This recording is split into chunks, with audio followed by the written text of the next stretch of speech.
This is Plant-Based Briefing, Flow in the Kitchen, Practices for Healthy, Stress-Free Vegan Cooking by Brigitte Gemme at veganfamilykitchen.com. And I'm your host, Marian Erickson, and this is the curated content plant-based podcast for people short on time but interested in plant-based and vegan living. Today's article is from Brigitte Gemme at veganfamilykitchen.com. She is a vegan food educator, meal planner, and coach. And after a PhD in sociology of higher education and a 15-year career in research management, she got impatient with the slow pace of planet-friendly change and decided to help individuals live a gentler life. She loves nothing more than helping people make a habit out of eating more plants. And there are a number of ways you can benefit from her wealth of knowledge, from one-on-one coaching, using her meal plans, taking some of her courses, or even just subscribing to her blog and podcast at veganfamilykitchen.com. And I'm very excited about today's episode because it's about the launch of her new and first book, Flow in the Kitchen, Practices for Healthy, Stress-Free Vegan Cooking. It is not a cookbook. It's really more about the mindset and the process of making healthy, delicious food. So today's post is an overview of her book that came out on November 15th, 2022. And it's so good. She shares such important information in this book. I think it will change people's lives. So now let's get to today's plant-based briefing.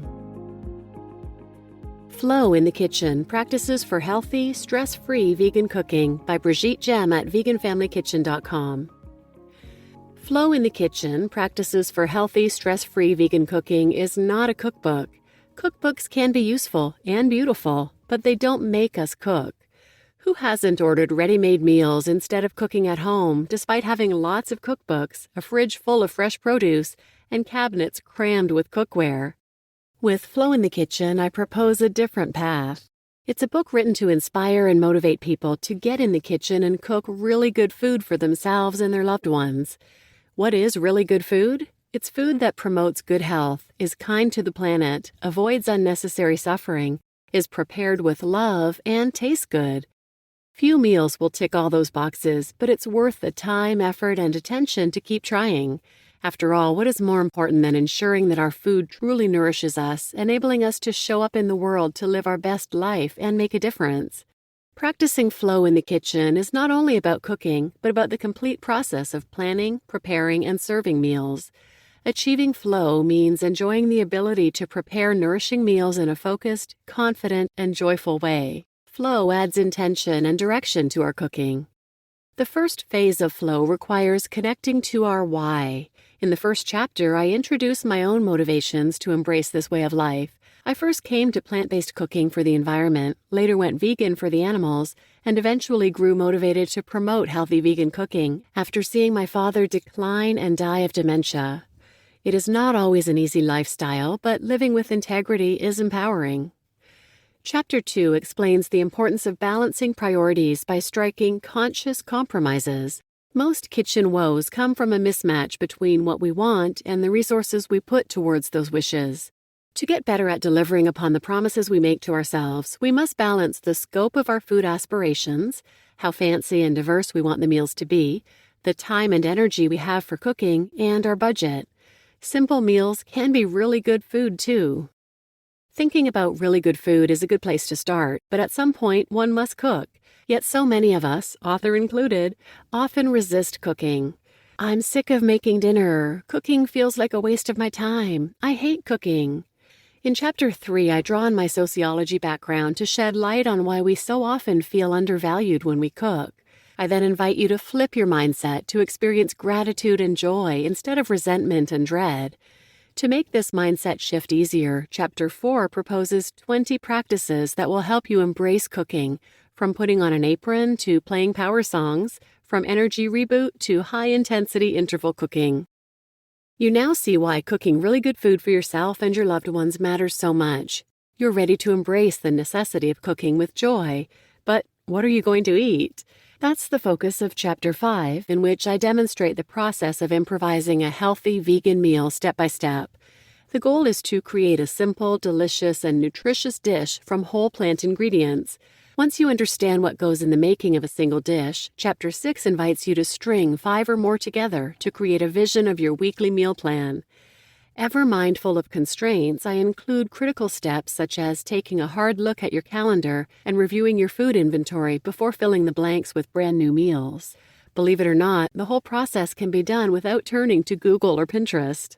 The next flow practice is batch cooking, which is about spending 2 hours on the weekend to prepare the building blocks that will make weeknight cooking so much less stressful. I explain how to deconstruct your meal plan into its pieces and offer a way to be more strategic about your batch cooking time.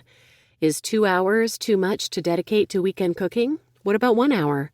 That's the minimum viable prep session that I recommend in Chapter 8, which you might also call your most valuable practice, MVP, when it comes to healthy, stress-free vegan cooking. Even if you think you don't have time to cook, it's worth scraping an hour together to get some beans and whole grains ready, roast some orange vegetables, get greens prepared, and cook up a soup or stew. This chapter includes suggestions to make simple yet pleasant meals out of the food prepared in your MVP session.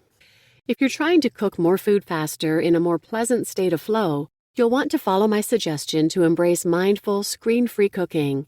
In Chapter 9, I discuss how smart devices have infiltrated every sphere of our lives, including the kitchen.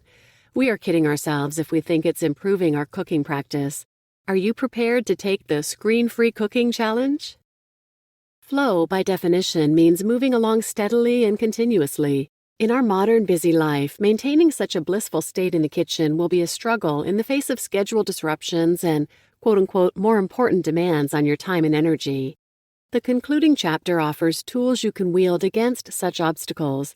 I also give you a strategy to get back in the rhythm when, inevitably, at some point you miss a beat. In the back of the book, I share the list of vegetables and pantry ingredients I always stock to be prepared to improvise healthy vegan meals. In addition, I explain how to cook whole grains, cook dry beans from scratch, the general method for preparing soups and stews, my favorite stir-fry technique, and how to compose satisfying salads and bowls. A section on pizza making and tips to create instant sauces from pantry ingredients and leftovers complete the book. Instead of providing recipes to help you cook dinner tonight, I offer you the seeds you can plant to grow your own versions of standard vegan dishes based on your preferences, ingredients you have at hand, and seasonal produce. Readers get to download a free package of templates that will guide them through meal planning, grocery shopping, batch cooking, and reflecting upon their weekly meals. If you'd like to learn more about Flow in the Kitchen and start practicing with me, I encourage you to order the book. You just listened to Flow in the Kitchen, Practices for Healthy, Stress-Free Vegan Cooking by Brigitte Gemme at veganfamilykitchen.com. And I'm your host, Marian Erickson, and I cannot recommend this book enough. And this is not a paid sponsorship. I just truly think this book can be so helpful to people. In our culture today, we've been taught to devalue cooking. Many of us resent it, don't want to spend time doing it. We suffer as a result. And if you like what you've heard, check out some of the other episodes of Brigitte's that I've recorded. Wherever you listen, just put Vegan Family Kitchen in the search field and those will come up. So please share this episode with anyone who might benefit, and thanks for listening.